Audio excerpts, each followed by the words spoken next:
The emergency lights inside the crashed transport ship flickered twice before dying completely.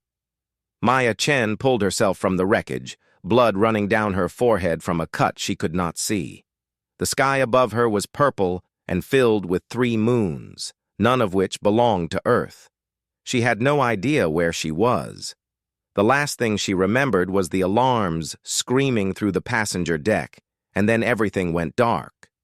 Maya was not a soldier. She was not a diplomat or a scientist. She was a teacher returning home from a cultural exchange program on Station Artemis. She taught children how to read and write.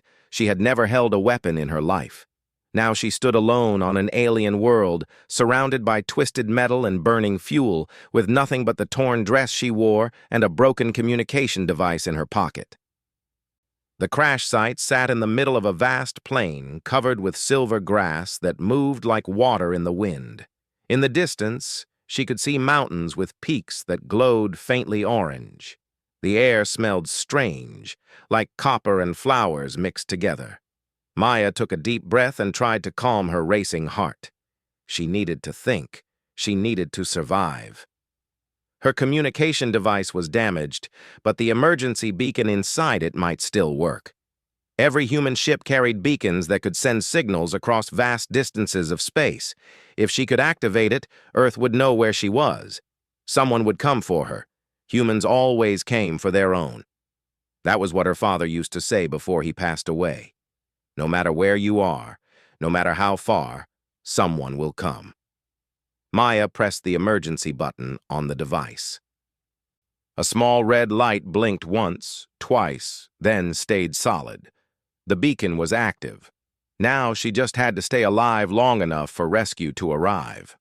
The sound came from behind her. It was a low humming noise, like 1,000 bees flying in formation. Maya turned and saw 3 vehicles approaching across the silver plain. They floated above the ground, leaving no tracks, moving fast toward the crash site. She did not know if they were friendly or hostile. She did not know anything about this world or its people. All she could do was stand there and wait. The vehicles stopped 50 meters away. Doors opened and creatures stepped out. They were tall and thin, with pale blue skin and large dark eyes. Their bodies were wrapped in flowing white robes that seemed to glow softly in the fading light. They moved with careful, gentle steps, as if they were afraid of breaking something beneath their feet. One of them raised a hand in what Maya hoped was a peaceful gesture. She raised her own hand in response. The creatures spoke to each other in a language that sounded like singing. Their voices rose and fell in beautiful patterns that Maya found strangely calming. After a moment, one of them stepped forward and touched a device on its wrist. A mechanical voice spoke in broken but understandable English. "You are human. You are injured. We are Valorians. We will help you." Maya felt tears forming in her eyes. She had expected many things, but kindness was not one of them. "Thank you," she said. "My ship crashed. I don't know where I am." "You are on Valoria Prime," the Valorian said. "You are safe now. Come with us. We have medicine. We have food. We will care for you." The Valorians brought Maya to their city. It was unlike anything she had ever seen. The buildings were made of crystal that caught the light and scattered it into rainbows. Gardens filled every space between structures, overflowing with plants that seemed to sing when the wind touched them. The people moved slowly and spoke softly. There was no rushing, no shouting, no chaos. Everything was peaceful. They took her to a healing center where gentle hands cleaned her wounds and applied medicines that made the pain disappear. They gave her clean clothes made from fabric softer than anything on Earth. They brought her food that tasted like memories of home, somehow familiar even though she had never eaten anything like it before. A Valorian named Seroth became her guide and translator. He was older than the others, with lines around his large eyes that suggested wisdom earned through many years. He explained that the Valorians had watched Maya's ship fall from the sky. They had come immediately to help because that was their way. Life was precious to them. All life, regardless of species or origin. "We are not warriors," Serath told her. "We have never been warriors.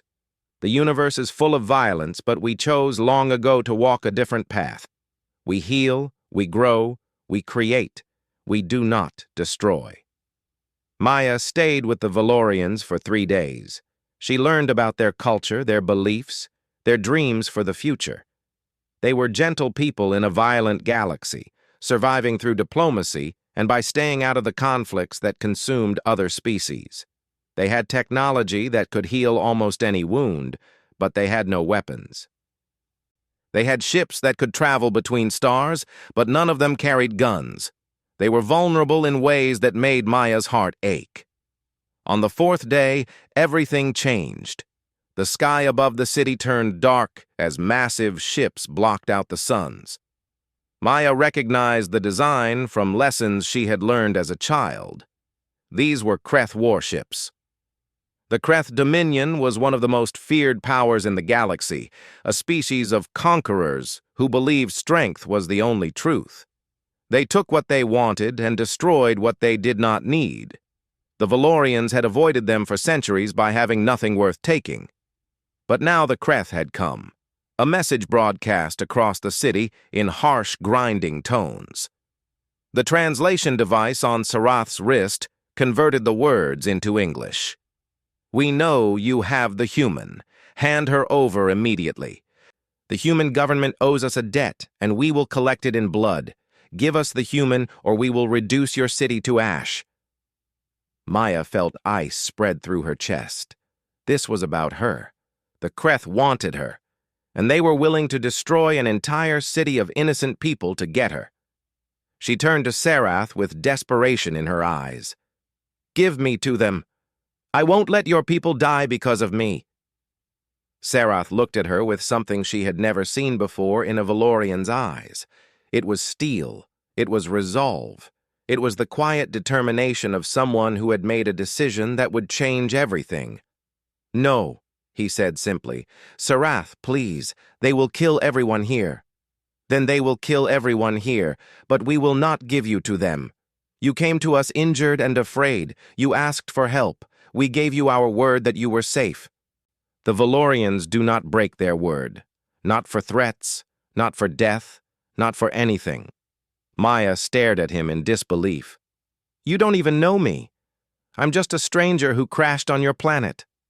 Serath smiled gently. "You are a person in need. That is all we need to know. The Kreth believe that strength comes from violence. They are wrong. True strength comes from standing by your principles even when it costs you everything. We will protect you, Maya Chen of Earth. We will protect you until your people come for you." The Kreth gave the Valorians 1 hour to comply. In that hour, the gentle people of Valoria Prime did something they had never done before.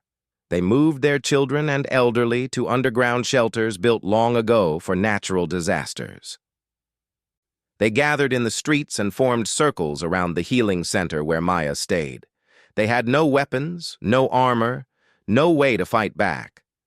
All they had was their presence, their bodies, their unwillingness to surrender an innocent person to murderers. Maya watched from a window as thousands of Valorians filled the streets below. They were not shouting or crying. They were singing. Their voices rose together in a harmony so beautiful it made her weep. They were singing a song of protection, an ancient melody passed down through generations. It was the only shield they had. When the hour ended, the Kreth descended. Their soldiers were massive creatures covered in black armor, carrying weapons that crackled with deadly energy. They marched through the streets toward the healing center, pushing aside any Valorian who stood in their way. The Valorians did not fight back. They simply stood up again and returned to their positions. One Kreth soldier raised his weapon at an elderly Valorian who refused to move. Maya screamed and ran from the building. "Stop! I'm here! Take me and leave them alone!" But before she could reach the soldiers, Serath stepped in front of her. Other Valorians joined him, forming a wall between Maya and the Kreth. The soldier lowered his weapon slightly, confused by this display of peaceful resistance. "Why do you protect this creature?" the Kreth commander demanded. She is nothing to you. She is not your kind. Step aside and live, Sarath answered in a voice that carried across the silent city. She is our guest. She is our responsibility. She is our friend. The Valorians do not abandon their friends. The commander raised his weapon. Then you will all die for this human. At that exact moment, every communication device in the city crackled to life. A human voice spoke, broadcast on every frequency across the planet. It was a woman's voice, calm and cold and absolutely certain. This is Admiral Sarah Monroe of the United Earth Fleet. Our sensors detected the emergency beacon of citizen Maya Chen 4 days ago. The Third Fleet has been en route ever since. We will arrive in 36 standard hours. This message is for whoever is threatening our civilian. We know what you are doing. We are coming. If a single hair on Maya Chen's head is harmed, if a single Valorian dies because of your actions, we will not negotiate. We will not bargain. We will not show mercy. Earth remembers those who hurt its children. Earth repays its debts. 36 hours. Make your choice. The message ended. Silence fell over the city. Maya looked up at the Kreth ships still blocking the sky. She looked at the soldiers frozen in place. She looked at Sarath, whose dark eyes were wide with wonder. Your people, Sarath whispered. They are coming for you. Yes, Maya said, and for the first time since the crash, she smiled. They always come. The Kreth commander spoke into his communicator, his voice suddenly uncertain. Command, we have a problem. The humans are sending a fleet, not a ship, a fleet. What are your orders? The response took several minutes to arrive. During those minutes, the Valorians continued to sing, their voices growing stronger now, filled with something that might have been hope. Maya watched the Kreth soldiers shifting nervously. These were warriors who had conquered worlds, who had crushed resistance across the galaxy. But something had changed in their eyes, something that looked almost like fear, because Earth was coming, and the galaxy was about to learn what that truly meant. The Galactic Council chamber on Station Zenith fell into chaos the moment the human transmission reached them. Representatives from 47 species shouted over each other, their voices creating a storm of confusion and disbelief. The humans were sending the Third Fleet for one civilian. It was madness. It was impossible. It was terrifying. Ambassador Krell of the Minthian Confederacy demanded order. His species resembled giant insects with shells of emerald green, and his voice cut through the noise like a blade. Silence. We must understand what is happening. This cannot be correct. The Third Fleet is one of their primary military assets. They would never deploy it for a single citizen. The human representative, a young man named David Park, stood calmly at his podium while species around him panicked. He wore a simple gray suit and showed no emotion on his face. When Krell finished speaking, David activated his communication device and sent a request to Earth Command. The response came within seconds. He read it aloud for the chamber.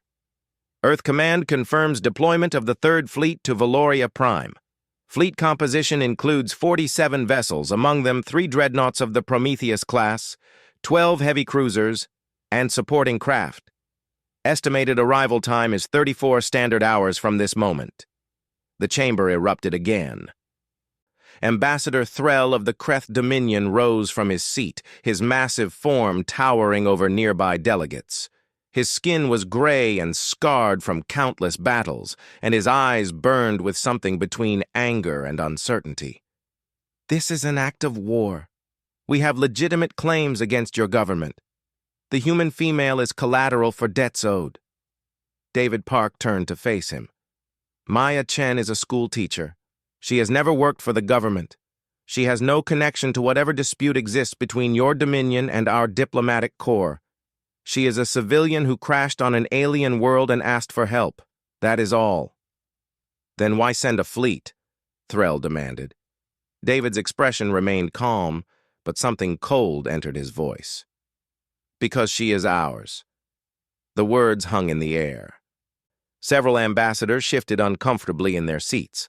The Kreth representative stared at David as if he had spoken in a language no translation device could interpret. Ambassador Yenrai of the Collective spoke next. Her species was ancient and wise, beings of pure energy contained in crystalline shells.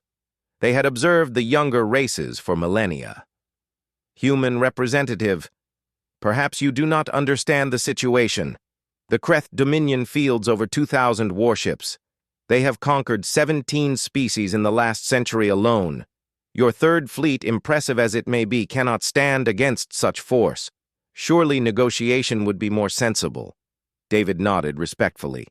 Ambassador Yenrai, I understand the mathematics. I also understand that the Kreth Dominion threatened to murder an innocent woman and destroy a city of pacifists to capture her. The Valorians have no weapons. They cannot defend themselves. They chose to protect Maya Chen anyway, knowing they would die for that choice. Do you truly believe Earth would respond to such courage with negotiations and diplomacy? Yenrai's crystalline form flickered. What are you suggesting? I am suggesting that humanity does not calculate the worth of its people in military terms. Maya Chen is not a valuable asset. She has no strategic importance. She is simply a person who belongs to us. And we do not abandon our people. We do not leave them to die in foreign lands. We bring them home, no matter the cost. Threll slammed his fist on his podium. You would start a war over one meaningless life? Yes, David said without hesitation. We would, and I promise you, Ambassador, if that war begins, it will not end until the last human ship is destroyed or the Kreth Dominion no longer exists. There is no middle ground. There is no compromise. That is who we are. The chamber fell silent. Species who had never feared the relatively young human civilization began to reconsider everything they thought they knew. On Valoria Prime, the situation had reached a strange standoff. The Kreth soldiers had withdrawn to their ships after receiving orders from their command. They had not left the planet, but they had stopped their advance into the city. The Valorians remained in the streets, their songs continuing through the night and into the morning. Maya Chen sat in Sarath's home, wrapped in blankets and drinking warm tea that tasted like honey and starlight. She had not slept since the transmission from Admiral Monroe. Part of her could not believe it was real. A fleet. An entire fleet was crossing the galaxy because of her, because she had pressed a button on a broken communication device. Sarath sat across from her, his dark eyes watching her carefully. You seem troubled. People might die because of me. Your people, my people, the Kreth, all because I crashed on your planet. People might have died if you had not crashed here, Sarath said gently. The universe is full of possibilities, Maya. We cannot control which ones become real. We can only control how we respond to them. But why? Why did you protect me? You could have given me to them. Your people would be safe. Sarath was quiet for a long moment. Then he spoke in a voice heavy with memory. Many years ago, before I was born, our world faced a terrible plague. Millions were dying. We had no cure. We sent messages to every species we knew, begging for help. Most ignored us. Some offered help in exchange for resources we could not spare, but one species answered without asking for anything in return.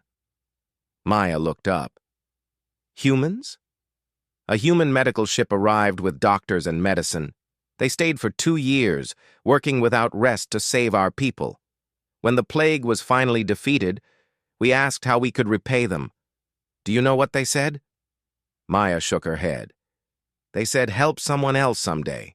That was all. No payment, no demands, just a request to pass the kindness forward. Sarath smiled. You are not the first human we have protected, Maya Chen. You will not be the last. We made a promise to your ancestors, and the Valorians do not forget their promises.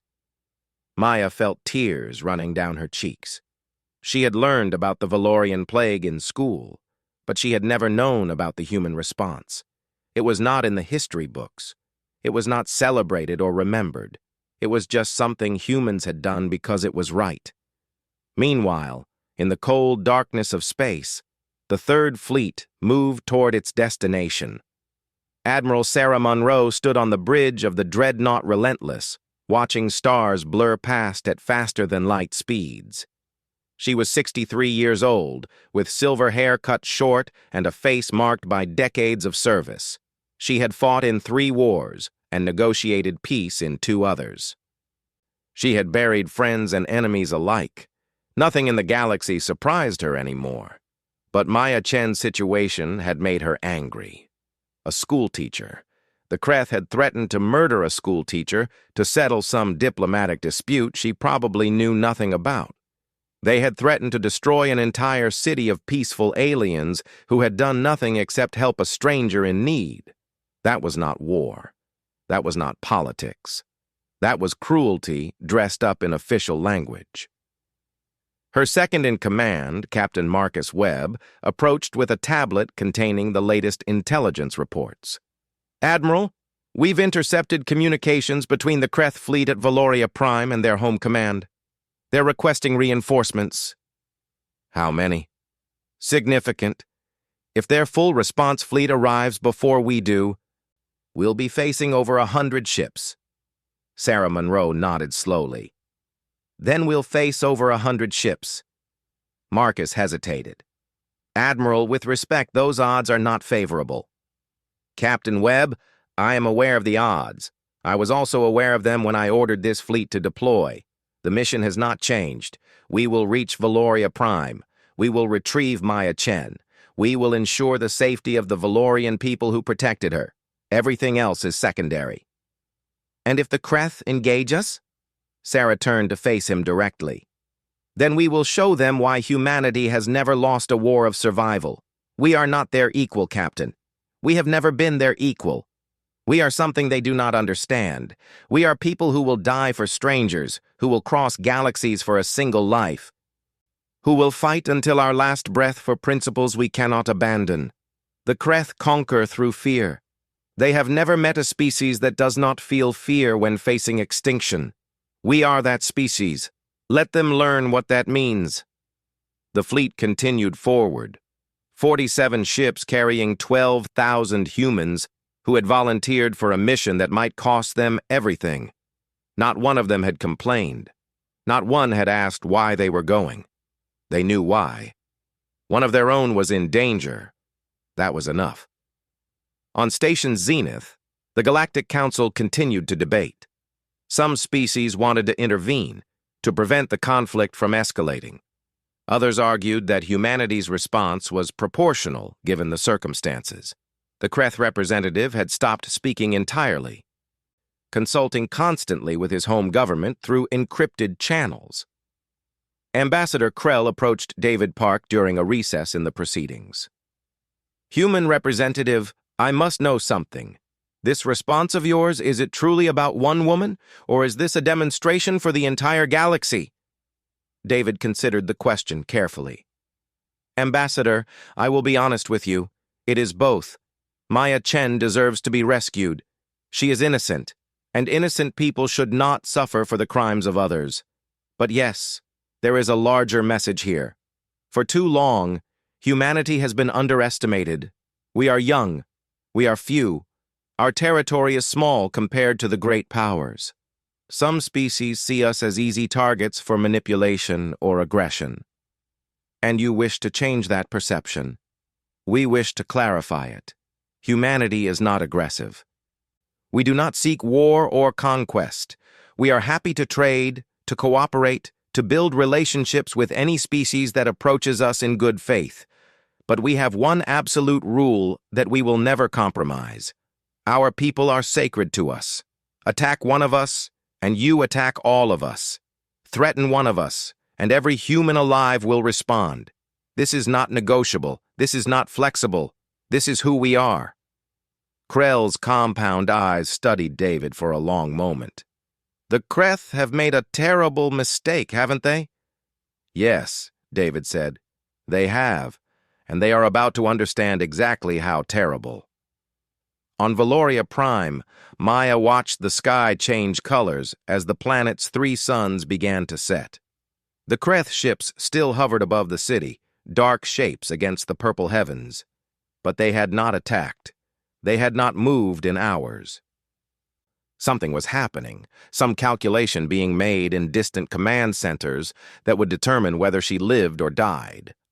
Sarath joined her on the balcony. "Your people are closer now. We can detect their fleet approaching on our long-range sensors." "How long?" 18 hours, perhaps less. Maya nodded. "What will happen when they arrive?" "I do not know. The Kreth could withdraw. They could fight. They could try to negotiate. Everything depends on decisions being made by beings we will never meet." "I hate feeling helpless," Maya admitted. "We are never truly helpless," Sarath said. "We cannot control what others do, but we can control ourselves. We can choose to have courage. We can choose to have faith. We can choose to believe that the universe rewards those who stand for something good." Maya looked at him. "You really believe that?" "I have to believe it. The alternative is despair, and despair helps no one." Sarath pointed toward the gathering darkness above them. "Somewhere in that darkness, your people are coming for you. They left their homes, their families, their safe lives, and they are crossing the void because you matter to them. That is not helplessness, Maya. That is being part of something larger than yourself. That is being loved by an entire world."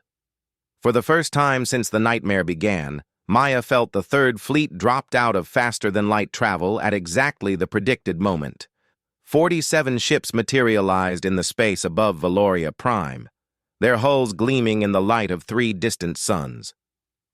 They moved into formation with the precision of a species that had been fighting wars since before they reached for the stars.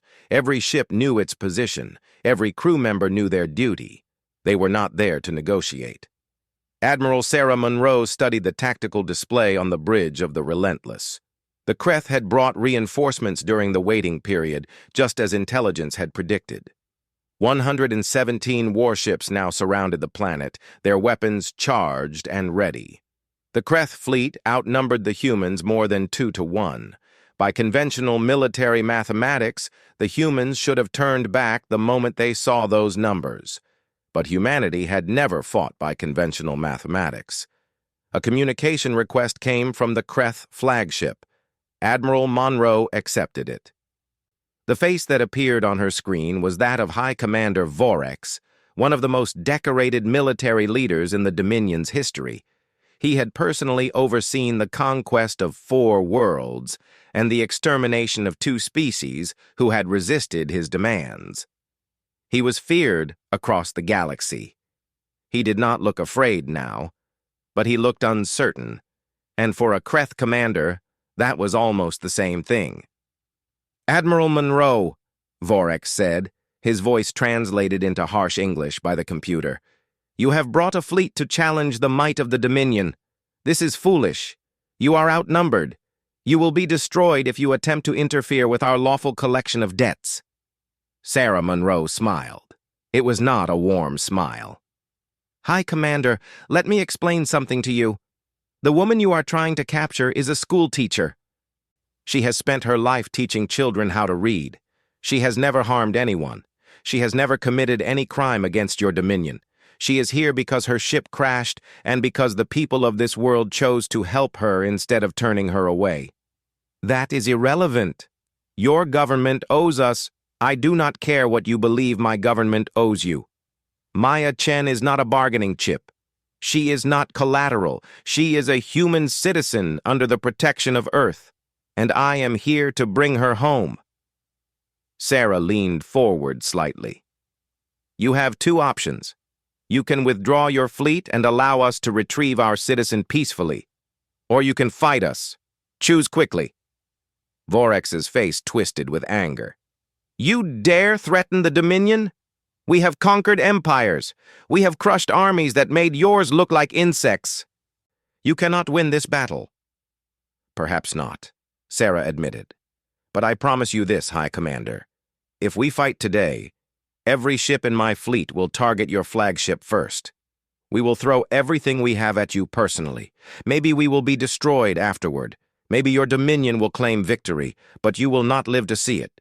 Before the last human ship falls, you and everyone aboard your vessel will be dead. That is my promise. Now, knowing that, do you still want to fight?" The communication went silent. Vorax stared at her through the screen, searching for any sign of bluff or weakness. He found none. The human admiral meant every word she had spoken. In the Galactic Council chamber, light years away, representatives watched the confrontation through live feeds transmitted across space. No one spoke. No one moved. The fate of two fleets hung on the next words spoken. Finally, Vorax broke the silence. "You would die for one insignificant female? I would die for any of my people. So would every human in this fleet. So would every human on Earth. That is who we are. This is madness. To you, perhaps. To us, it is the only thing that makes sense." Sarah's voice softened slightly, becoming almost sad.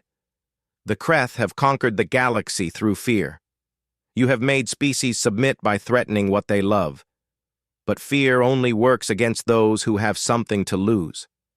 Every human in this fleet has already made peace with death. We came here knowing we might not return. We came here anyway. Your threats mean nothing to us.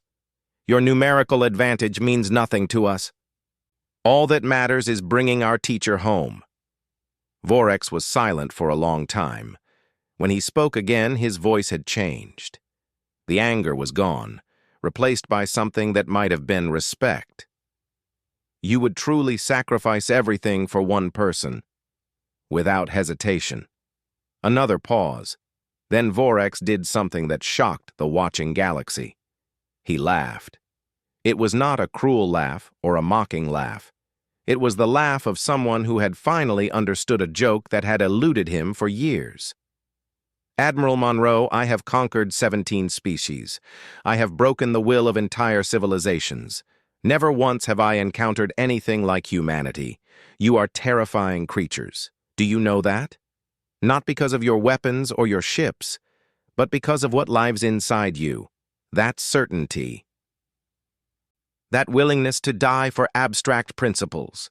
It is alien to everything the Dominion believes. Then perhaps the Dominion should reconsider what it believes." Vorax nodded slowly. "Perhaps we should." "Very well, Admiral. We will withdraw. Your teacher may go free.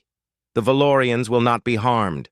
This day humanity has taught the Kreth a lesson we did not expect to learn." The communication ended. Across the space above Valoria Prime, the Kreth fleet began to move. Ships turned away from the planet, engines igniting as they departed the system.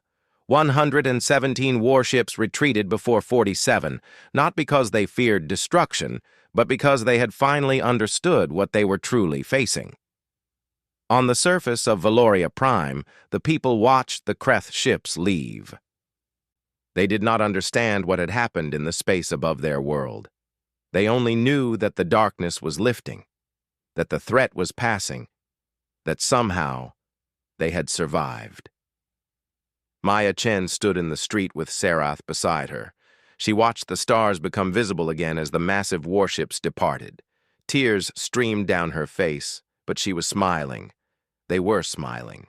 Everyone was smiling. "Your people came?" Sarath said softly. "Yes, they always do." A human shuttle descended through the atmosphere an hour later. It landed gently in the central square of the Valorian city, surrounded by thousands of watching aliens. The door opened, and Marines in full armor stepped out, followed by medical personnel with scanning equipment and emergency supplies. Admiral Monroe came last. She was shorter than Maya had expected. A small woman with silver hair and eyes that had seen too much death. But when she saw Maya standing there in borrowed Valorian clothes, those hard eyes softened. "Ms. Chen," the Admiral said, approaching her with measured steps. "I'm Sarah Monroe. We're here to take you home." Maya did not know how to respond.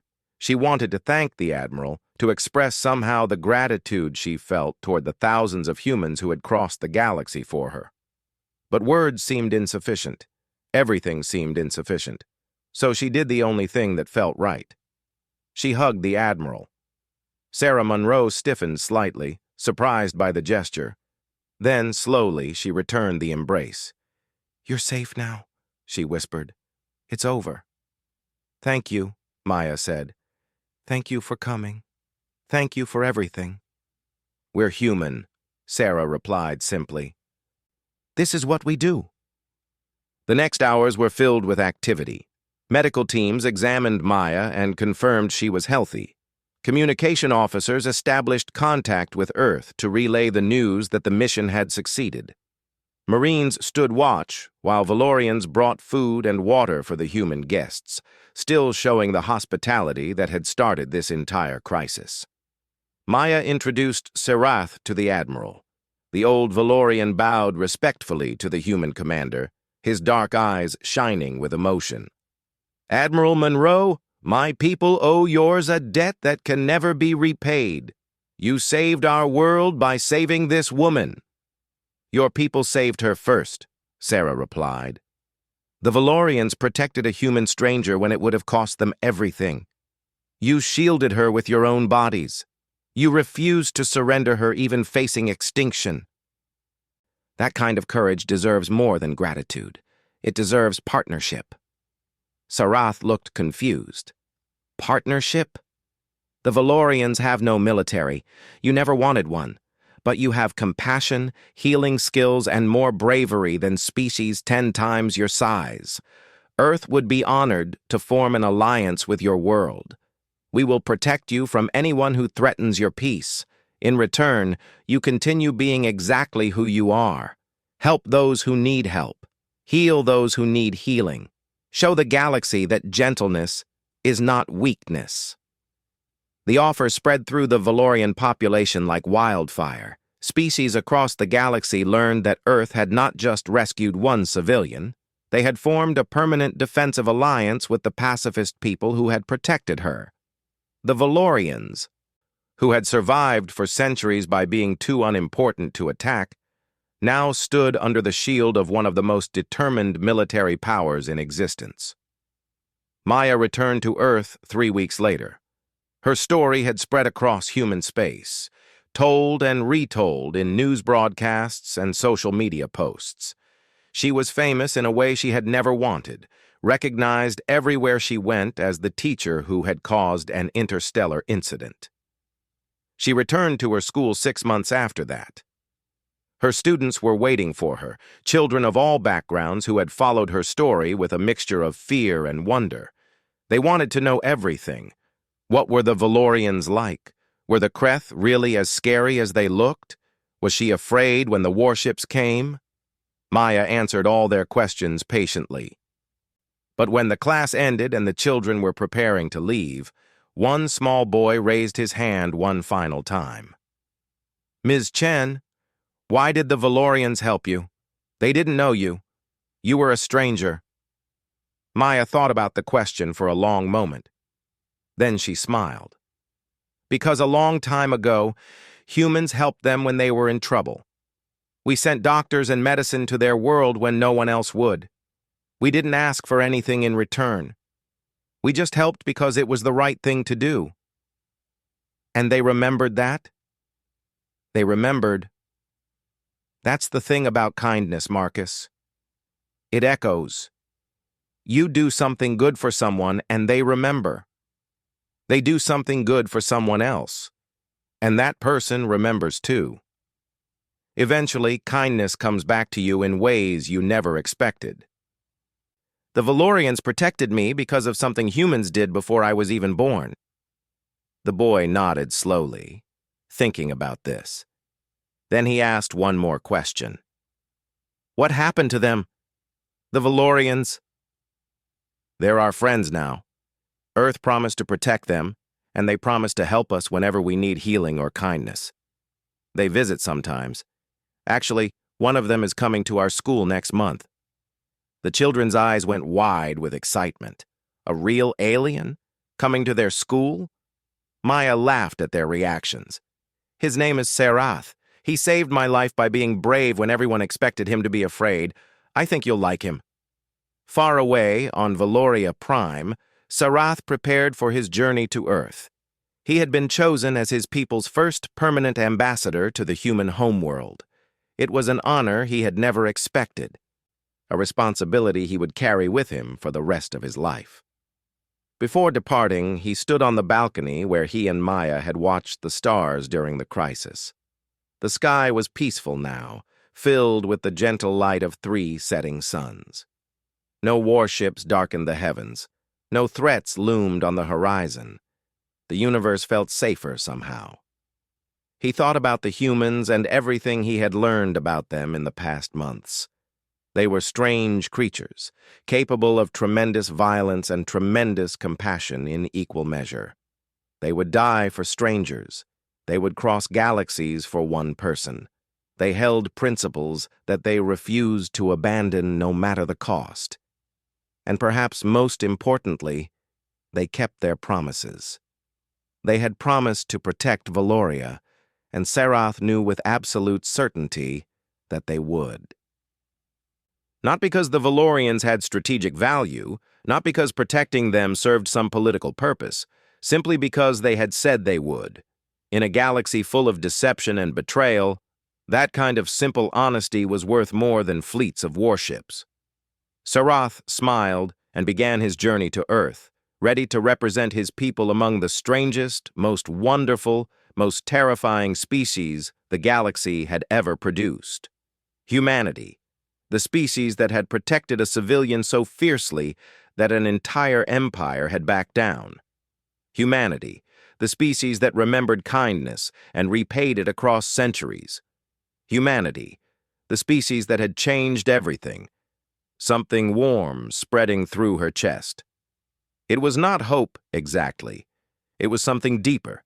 It was the knowledge that she was not alone and had never been alone. She was human.